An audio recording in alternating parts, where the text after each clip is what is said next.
In this lecture, we're going to be looking at more about carbs in our diet, specifically how much we should be getting, what types that we'll find in our foods. So one of the things I like to talk about first is something called the glycemic index. Now, the glycemic index measures the effect of carbs on our blood sugar levels.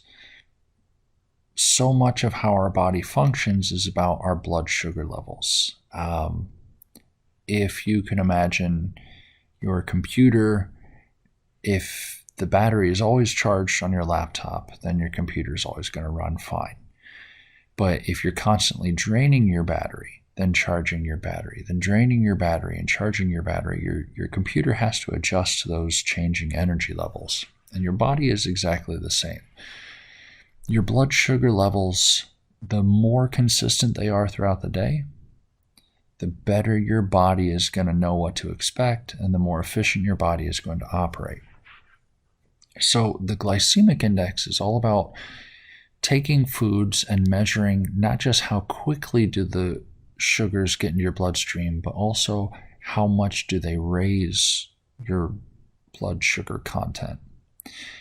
Now, the glycemic index is used for a lot of people on a lot of different diets, especially diabetes, but it can be good for all, and it's starting to make a bit of a comeback in the medical community and the nutrition community simply because of the fact that we've learned more about how the human body works. So let me show you what I mean. And let's say you wake up in the morning, and we're here at time 0, and you eat breakfast. So you're hungry, you eat, and your blood sugar goes up. Okay, then you're done eating, and your body starts to take that sugar out of your blood, and it goes down again. Now you're hungry again, and it goes up, and it goes down, and so on and so forth. On the glycemic index, the goal is to not just put less sugar into your blood, but to also to put it there less quickly. So on the glycemic index diet, your blood sugar levels are more level. They remain consistent. You don't have the big peaks and the big troughs. The advantage of that is that you release energy more slowly. You feel full longer, and you ultimately eat less. If you take a healthy 20-year-old person and put them on the glycemic diet, on average, and there's been several studies that show almost nearly identical numbers, on average, they eat 300 calories fewer per day, but in surveys, they say that they are more adequately fulfilled from their diet. So they feel fuller even though they're eating less. Now, you take 300 calories over the course of an entire year, and we're talking about 16 to 20 pounds of weight loss potentially. So it's a very simple diet. If you go into your grandparents' house, at least if your grandparents lived in America for their lives, I know we have a lot of immigrant grandparents in our classes these days. So if you go into your grandparents' house, you might see a glycemic index book in there. They were very, very, very, very common, especially for diabetics. So how much sugar should we be eating? Well, none is the goal. It's recommended that we add 0 sugar to our diet. We can get sugar in our food, that's okay, but we shouldn't be adding any. Now, it's recommended that simple sugars are limited to less than 10% of our energy intake. So if our energy intake is 2,000 calories, that means that we should be getting 200 calories of sugar per day, which works out to about 40 to 50 grams of sugar per day. So if you look at your food label, you look at the sugars, and it says 25, that's half your sugar for the day. That's the recommendation. The approved amount is a little bit higher than that. So the percentage you see next to sugar on the nutrition label might reflect a different amount. 50 is a good baseline, though. It's a good starting point. If you can stick to around 50, it's okay to go over, it's okay to be under, but as long as you're in the neighborhood of 50, that's a good, healthy amount of sugar. The max sugar intake should be 500 calories per day. So that would be somewhere in the neighborhood of 100 to 125 grams of sugar in a day. It's actually a lot. This is going to be more common on like heavy exercise days. On days where you're doing heavy lifting or where you're doing a lot of exercise, your body burns sugar a lot faster for energy, and so you actually can consume more and get away with it. Now, if we look at some common sugary foods, a lot of people wouldn't consider tomatoes to be sugary foods, but there they are. Per 100 grams of food, which is 100 grams is a common serving size for sugary foods like fruits and whatnot. So per 100 grams, you get about 3 grams of sugar from tomatoes, and that's glucose and fructose. So this chart is color-coded, the yellow being glucose, the red being fructose, the green being sucrose, which of course is just a combination of glucose and fructose. Now I want to point out that for the majority of these foods on here, there's more fructose than glucose. Sweet peas, about 4 grams and change per serving. Sweet corn, 5 grams. We get all the way down to bananas. This is a great one. A banana, 13 grams of sugar per serving. So that means 26% of your sugar in a single serving of banana. Now that's a ripe banana, so yellow, no black on the peel, just a yellow peel banana. And keep in mind, the typical banana in the US can be as many as 3 servings. So if you eat a whole large banana, like one of those big monster bananas, you eat the whole thing, you might be eating, 60 to 80% of your sugar for the day in a single banana. Bananas aren't healthy enough to be worth that much sugar in a single food. They're just not. They don't have enough nutrients to make them worth consuming all your sugar from a single food. So it's something to keep in mind. Serving size becomes more important than sugar content of the fruit. For instance, a lot of people say, oh, apples have a lot of sugar in them. And according to this chart, they do. But if you only eat 1 serving, it's not that bad. If you eat an entire Granny Smith apple, that can be almost 3 servings. That's not a good thing. So you really got to know how much of your food you're eating, how many servings you're getting, so you can understand how much sugar, how many carbs you're getting. Now, there are other forms of carbohydrates that we get energy from, and these are specific starches and glycogen. Now, starch is what we get from other food sources, specifically plants. It's a long chain of glucose molecules, and that's how plants store their glucose. Glycogen is how we store our glucose. So we're not going to consume glycogen. Glycogen is something our body is going to make. We consume starches. And we consume a lot of them. Grains like rice, wheat, oats, barley, legumes such as beans and peas, root vegetables such as potatoes and yams. These are all good sources of starch. Now the interesting thing is that when you talk with people, they're oftentimes, if starches come up, oh, it's a starchy food. I try and avoid starchy foods, as if starchy foods are evil for your body. They're going to make you fat and they're going to make you unhealthy. It's actually the exact opposite. Starchy foods tend to be very low on the glycemic index, which means they're going to help you feel full. They're going to help you consume fewer calories throughout the day. Also, starchy foods are usually very rich in other nutrients. For instance, we have a serving of sweet potato here on this diagram. In 1 serving of sweet potato, that's 77 grams. It's about If you go to a steakhouse like Outback Steakhouse, they put that gigantic sweet potato on your plate. That's usually about 4 servings. So a serving of sweet potato is, let's say, 1/4 to 1/3 of a sweet potato. In that, 262% of your vitamin A, 30% of your vitamin C, 25% of your manganese, there's copper, there's fiber, there's B6, there's potassium, there's iron, and it comes in at only 95 calories.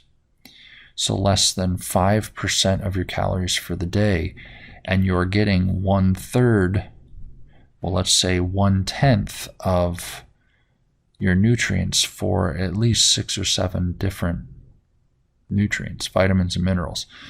So it ends up being very, very healthy. In fact, most starchy foods tend to be healthier than fruits and your typical common vegetables like cucumber and peppers and whatnot.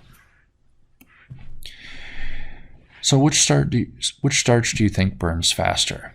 Well, if we can imagine a candle, all right, and we've got a little wick here, and we light the wick on fire, and it's burning. Great. What if that candle had 2 wicks, and it was burning from the other end? Well, it would burn faster, right?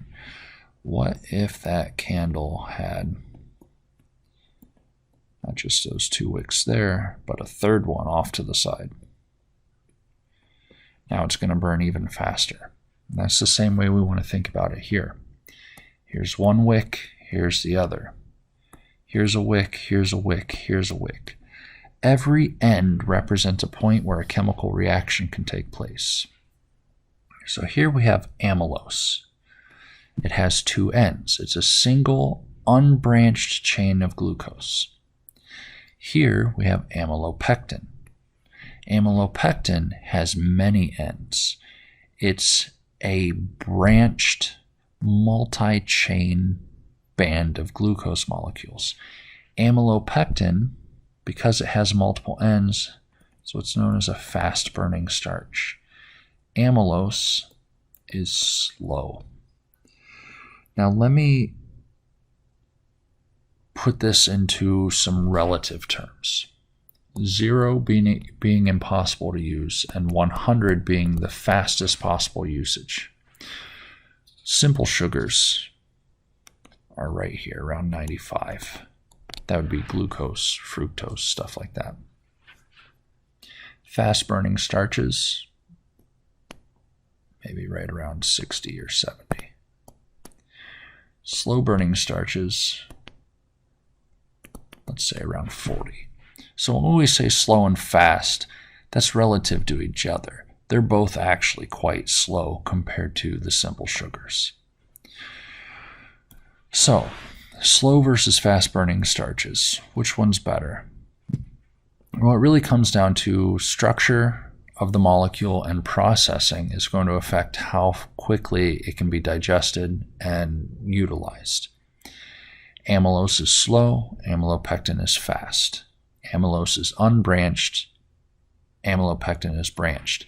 In all of these, the slow is going to be first versus the fast, which is second. So long grain rices are slower burning than short grain rices.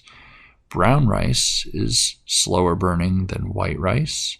Whole grain flour is slower burning than the processed flour. Waxy or young potatoes are slower burning than mature potatoes. Beans are slower burning than grains. Really what it comes down to, eating whole beans, not mashed beans, but whole beans, and lentils, whole grain brown rice, barley, quinoa, or some people call it quinoa, but it's quinoa. Understanding these differences has completely revolutionized our diet and is the primary reason for all the new dietary guidelines that have been put out by the different health agencies. Specifically, it's changed the way that we treat diabetes. And we'll talk about diabetes in a little bit. But the outlook here is that we now know better how to feed our bodies, what's going to work.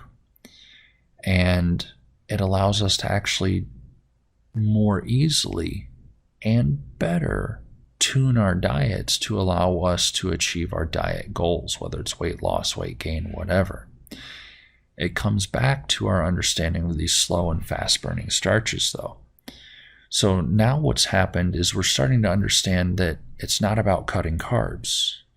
It's about choosing the right carbs. And it turns out that it's much easier than what we thought it would be. We already had them around. We're a meat and potatoes society, and potatoes actually turn out to be pretty good for us. So how much starch should we have in our diet? About 200 grams per day. This should actually be your primary source of energy. You should get roughly 800 calories. So 40% of your calories should be coming just from starches alone. Now, glycogen is another energy-yielding polysaccharide. It's what we make when we're storing glucose. We don't store much of it, though, in our bodies. We can deplete all of our glycogen in just 45 minutes of exercise or 20 hours of fasting. So if you don't eat for 20 hours, you might use all of your glycogen. Most of it is stored in your liver, but some of it can be stored in your muscles. Here's the thing, though. You can train your body to store more glycogen. As you use your muscles, they're going to send signals saying, hey, we used a lot of energy, we need more of it. And then those muscles will start to store more glycogen. With time, with training, and with proper diet, you can get your muscles to the point where they don't deplete their glycogen in under 2 hours. Marathoners, so these people who run 26 miles in one shot, many of them are so well trained and their diet is so strict that they can finish the race and they still have glycogen left in their system. So you run for 2-3 hours straight and you still have glycogen left in your muscles. This is huge, but it takes years to get to that point. Now, there are other polysaccharides, and some of them we can use as energy, some not. Fiber is one big group. Humans, we just can't digest most fibers. Cellulose is a common fiber found in plant cell walls, vegetables, fruits, legumes. We also get stuff like pectin and mucilages, gums, and lignans. These are all non-digestible. Cellulose, our body can digest about 5 to 10% of it. But we still should have it. And it's because of two simple things.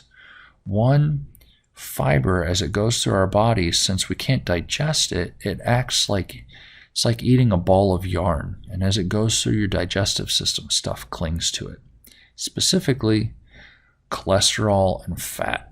As fiber goes through your body, it actually cleans out your digestive tract. Now, the other thing about fiber is it doesn't go completely unused. Once it gets into your colon, your large intestine, the bacteria in your digestive system actually use the fiber as a fuel source. You have bacteria, Escherichia coli, E. coli, in your large intestine that uses the fiber as food. And in return, the E. coli gives you vitamin K. Our greatest source of vitamin K is the E. coli in our colon. The interesting thing is that when you're born, your insides are sterile, at least they should be. It means you have no bacteria in your body yet. One of the very first medications you get is an injection of vitamin K, about a 1-month supply. The assumption here is that within that first month, you're going to establish a bacterial colony in your body that can start producing vitamin K for you.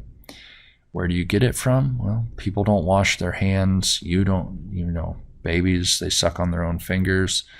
Stuff happens. It's actually good for you in this case.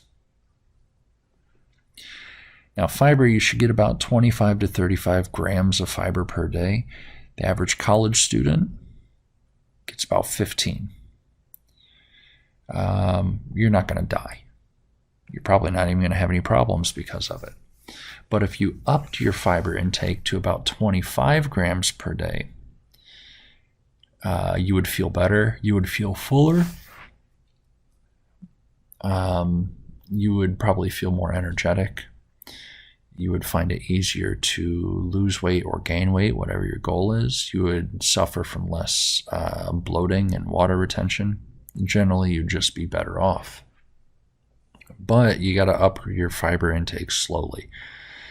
If you're a 10 grams of fiber per day person, you jump up to 35, you're going to get sick.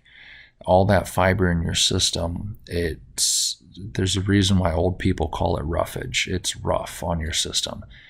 It goes through and it's like scraping the insides of your small intestines. It's going to make you gassy. It's going to make you bloated at first. You're going to have a stomach ache. Literally just pain in your stomach from all of this fiber going through. You're just not going to be used to it. So you got to work your way up to it. Add a couple of grams per week.